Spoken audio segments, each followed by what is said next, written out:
जय श्री राधे कृष्ण मेरे प्यारे मित्रों आप सभी का मेरे YouTube चैनल पर हार्दिक स्वागत है। मित्रों, भारत में किताबों का महत्व कितना है ये तो हम सभी जानते ही हैं। और ऐसे में अगर पौराणिक ग्रंथों की बात करें तो उनकी पूजा की बात की जाती है।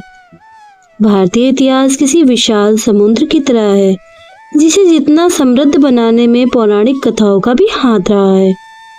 ईसा और मूसा से लेकर राम और हनुमान तक भारत में हमें भगवान के कई रूप देखने को मिलते हैं और इनके बारे में हम पौराणिक ग्रंथों से जानते हैं। रामायण, महाभारत, भगवद गीता, कुरान, बाइबल सभी में ऐसी कई कहानियां बताई गई हैं जिनके बारे में शायद ही आपको पता हो। मित्रों, ऐसे कई राज इन कथाओं में छुपे हैं जो धर्म की कड़ी को जोड़ते हैं। महाभारत की बात करें तो ऐसी ही एक कहानी है जो न सिर्फ हमें माँ गंगा के बारे में जानकारी देती है बल्कि वो भीष्म पितामह की जिंदगी के पहलुओं को भी दिखाती है। आज हम बात कर रहे हैं महाभारत की उस कथा की जहाँ माँ गंगा ने अपने बेटों को पैदा होते ही नदी में डुबोकर मार दिया।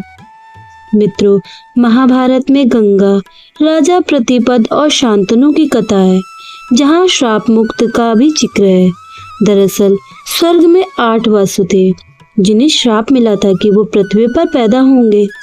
पृथ्वी, जिसे मृत्युलोक भी कहा जाता है, वहाँ इंसान का जन्म पाप भोगने के लिए किया जाएगा।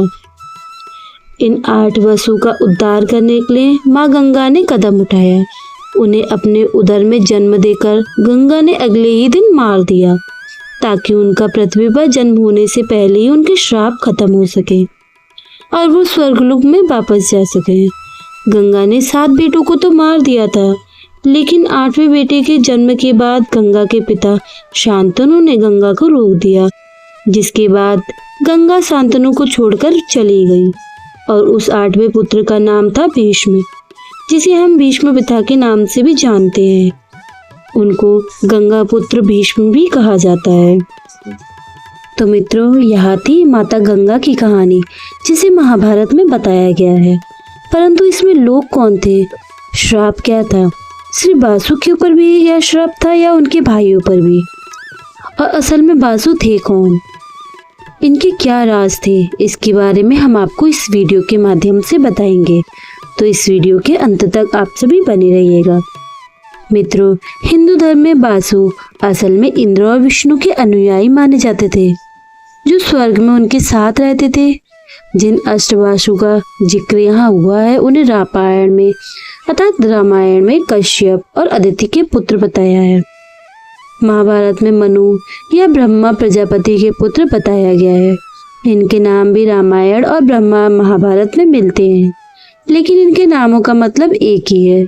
यह 8 वासु 8 अलग अलग चीजों को दर्शाते हैं, जैसे पृथ्वी, पानी, अग्नि, वायु, सूर्य, आकाश और चंद्रमा और सितारे।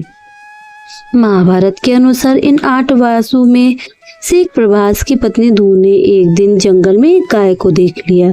ये गाय कोई आम गाय नहीं थी बल्कि वशिष्ठ की गाय थी जिसे धरती पर उद्धार के लिए भेजा गया था। प्रभास ने अपने अन्य 7 भाइयों की मदद से इस गाय को चुरा लिया। ऋषि वशिष्ठ को जब यह पता लगा तो उन्होंने इन सभी को श्राप दे दिया कि ये मृत्युलोक में जन्म लेंगे।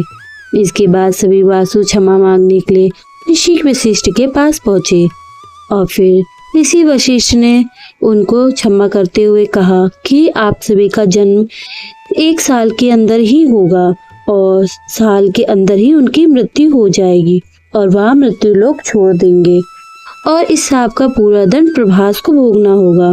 प्रभास दूसरी बार जन्म लेकर भीष्म पितामह बनेंगे। मित्रों, जहाँ भी महाभारत का जिक्र आता है और गंगा ने अपने पुत्रों को मारने की बात सामने आती है, वहाँ पर वासु का श्राप भी आया जाता है। लेकिन असल में माँ गंगा और शांतनु के यहाँ ही यह वासु क्यों पैदा हुए, इसके पीछे भी एक कहानी हो। ये कहानी शुरू होती है शांतनु के पहले जन्म से, जहाँ वो इक्ष्वाकु साम्राज्य को महान राजा महाविक्ष हुआ करते थे। उन्होंने हजारों अश्वमेध यज्ञ करवाए और मृत्यु के बाद स्वर्ग में चले गए। स्वर्गलोक में ब्रह्मा के द्वार पे उनकी बेटी गंगा भी मौजूद थी। मित्रों के साथ अन्य देवतागण भी और अन्याय भी वहां मौजूद थे। एक दिन जब दरबार में मौजूद सभी प्रार्थना मुद्रा में थे तब हवा के कारण गंगा के वस्त्र हिल गए। सभी ने देख लिया और अपना सिर झुका लिया, लेकिन महाविष ने ऐसा नहीं किया। इसी के साथ गंगा ने भी उन्हें रोका नहीं और एक दूसरे को वहां देखते रहे। ये देख भगवान ब्रह्मा क्रोधित हो गए और दोनों को मृत्युलोक में पैदा होने का श्राप दिया। श्राप मिलने के कारण महावीर ने ब्रह्मा जी से क्षमा मांगी और कुरुवंश के राजा प्रतिपा के घर में जन्म लेने को कहा। उनकी ऐसी मंशा को ब्रह्मा जी जान गए और उन्होंने उनकी यह मंशा मान ली। एक दिन कुरु राजा प्रतिपा जंगल में ध्यान मग्न थे और गंगा एक खूबसूरत स्त्री का रूप लेकर उनकी दाईं जांघ पर बैठ गई। जब प्रतिभा ने इसका कारण पूछा तो गंगा ने उनसे शादी करने की इच्छा जताई, लेकिन प्रतिभा का कहना था कि दाई जांघ की जगह बेटी बहू या फिर बेटे की बहू बैठती है, तो आप मेरे बेटे से शादी कर लीजिए। इसको लेकर गंगा मान गई और उसके बाद जब प्रतिभा और उनकी पत्नी सुनंदा का बेटा शांतनु पैदा हुआ तो उसे किस्मत वंश हस्तिनापुर का राजत घोषित कर दिया गया। शांतनु जब बड़े हुए तो जंगल में उन्होंने गंगा को देखा और उनसे शादी करने की इच्छा जताई। इस बात को मानने के लिए गंगा ने एक शर्त रखी और शांतनु से वचन लिया कि गंगा जो भी मेरे पुत्र होंगे उनको मैं मार दूंगी, परंतु आप उनसे एक सवाल नहीं पूछेंगे। जिस दिन शांतनु ने उनसे सवाल किया वो जवाब देकर फिर उन्हें हमेशा के लिए छोड़कर चली जाएंगी। ऐसे में गंगा और शांतनु दोनों ही पति पत्नी की तरह हस्तिनापुर वापस आ गए और दिन बीतने लगे। साथ ही साथ गंगा के पहले पुत्र का जन्म होता है। उसके अगले दिन ही गंगा अपने नवजात शिशु को लेकर नदी में डुबोने चली जाती है। ऐसे ही गंगा ने 7 अपने वासुपुत्रों को श्राप से मुक्ति दिला दी। 8वीं संतान के समय शांतनु खुद को रोक नहीं पाए और गंगा को रोक दिया और पूछ लिया कि हस्तिनापुर का क्या होगा, उनका क्या होगा और क्या कभी उन्हें वारिस मिलेगा। इसके बाद गंगा ने उन्हें पूरी कहानी बताई और अपने बेटे को लेकर साथ चली गई। गंगा ने अपने बेटे को ऋषि वशिष्ठ से शास्त्रों की शिक्षा दिलाई और परशुराम से युद्ध का अभ्यास की शिक्षा दिलाई। युवा होने पर देवव्रत भीष्म पितामह को शांतनु के पास सौंप दिया। इसके आगे की कहानी जब देवव्रत भीष्म पितामह बनते हैं फिर उसके बाद उन्हें इच्छा मृत्यु का वरदान प्राप्त होता है। तो मित्रों, यह थी वह कहानी जो हमारे महान ग्रंथ महाभारत में बताई गई है, जिसमें माँ गंगा अपने 7 पुत्रों को क्यों नदी में डुबोकर मारती हैं और 8वें पुत्र को क्यों नहीं मारती। तो मित्रों, अगर आप सभी को मेरी यह वीडियो में बताई गई जानकारी अच्छी लगी है तो कृपया करके मेरे चैनल को सब्सक्राइब करके इस स्टोरी को, इस वीडियो को ज़्यादा से ज़्यादा अपने परिवार और मित्रगण में शेयर करें।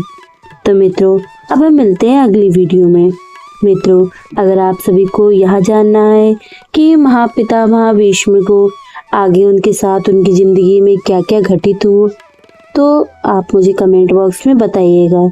और मित्रों, मेरे चैनल को सब्सक्राइब करके नीचे कमेंट बॉक्स में अच्छी है वीडियो ये ज़रूर लिखना। इससे मित्रों मैं मोटिवेट होती हूँ और अगर कोई कमी है वो भी बताइएगा ताकि मैं उस कमी को सुधार सकूँ। चलिए मित्रों, मिलते हैं अब अगली वीडियो में। राधे राधे।